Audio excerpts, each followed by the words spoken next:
Today we're going over a bunch of different things that make no sense at all.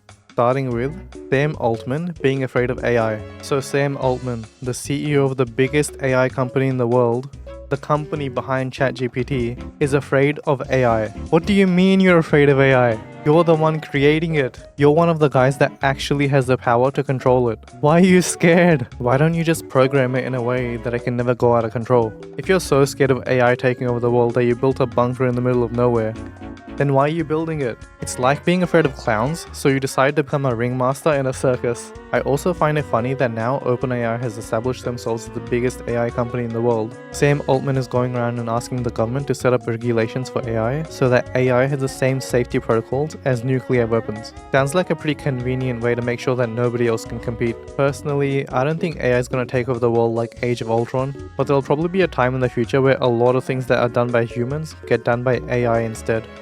Even more than now. And if that scares you, you should probably do whatever it takes to become financially free before that happens. Number 2. Movies and TV shows shoving ethical and moral lessons down your throat. I absolutely hate it when movies do this. Literally most of the big movies nowadays all do this and it sucks. People watch a movie to be entertained, not to be told that they're a horrible person that they should be better. First of all, that's such a condescending point of view. And second, the only reason people watched movies in the first place was because they were entertaining. It was like eating a piece of chocolate. By the way, the best chocolate in the world has to be the Golden Lindt Bunny. But if you don't make movies entertaining and you make them straight up lectures where you're told to be better, then why the hell would anyone watch them? It's like the people who make the movies thinking that because you ate the piece of chocolate before, you'll also eat the piece of broccoli that they shove down your throat. And the worst is when you're watching a movie. It's good, it's alright, it's not bad, it's kinda entertaining. But then right at the end of the movie, the characters literally start monologuing about a specific issue. Nothing makes me lose interest in a movie more than being told that I need to care about some specific issue that I personally can't do anything about,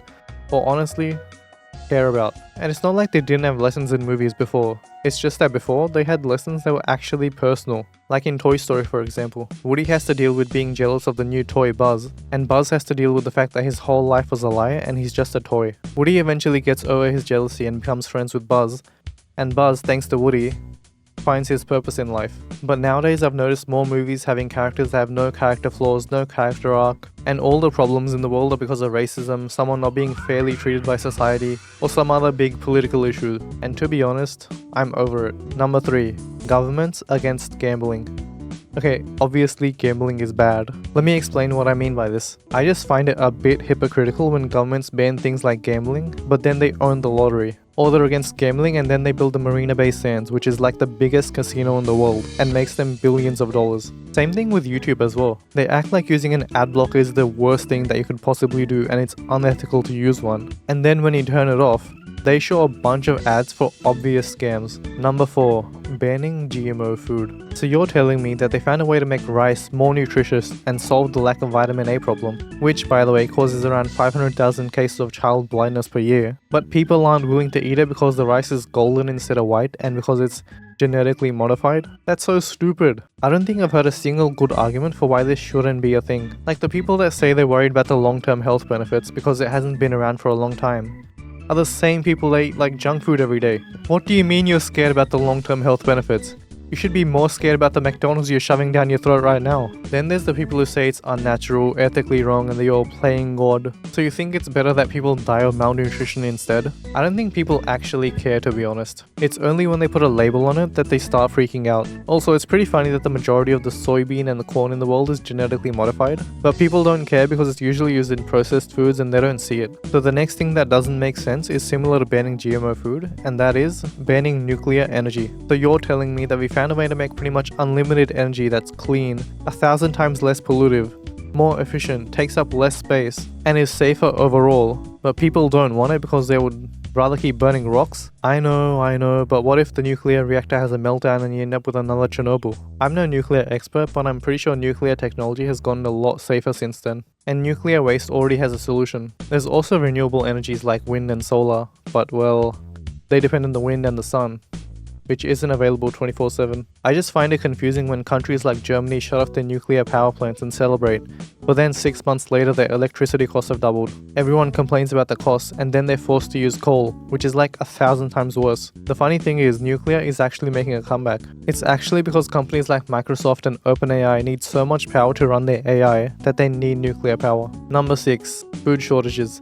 Okay, before I get cancelled, let me explain. For as long as I've been alive, I've always heard about these mythical food shortages and how there's starving children in Africa, and that world hunger is such a big deal. But the more I think about it, I don't think that's actually true. Let me explain. So 2 years ago, I went to India. And when you go to India, you're gonna see people begging on the street. Kids, old people, and everybody in between. But the vast majority of people in India are just normal people. And they're all alive.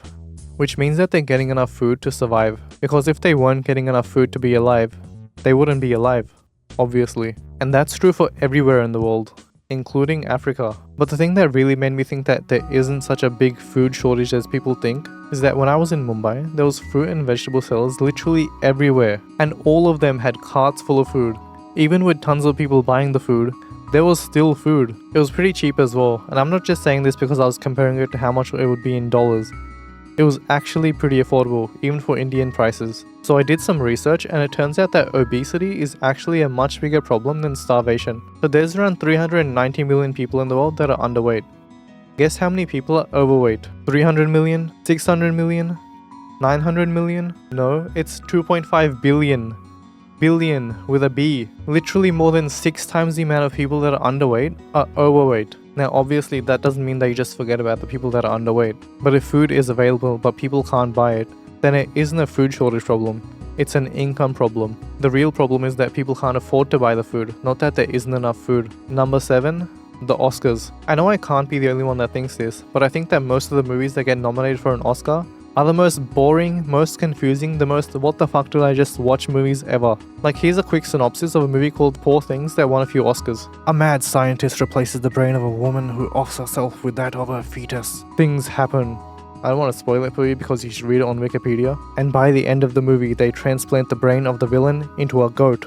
Like, what the fuck? People say Bollywood movies are crazy, but have you seen this shit? I went to see a movie called We Live in Time recently, and I swear to God this movie is gonna get nominated for an Oscar because it was the most boring and most confusing shit ever. Like, for the first time in my life, this movie actually made me leave the cinema halfway. But when you search for this online, everyone's praising how well the acting is. And I'm not surprised because every scene in this movie feels like the actors are making sure to act. So much so that they forgot to entertain. Also, isn't the whole point of acting is that you don't notice the person acting and you just see them as the character? So the entire point of the Oscars is to celebrate the achievements of the people who make movies, right? I think that goes out the window when you refuse to give awards to movies that are actually good but don't meet their insane DEI requirements. Speaking of which, why do they have DEI requirements in the first place? I think the real measure of success for a movie is how well it does at the box office. Everything else is just bullshit. Number 8.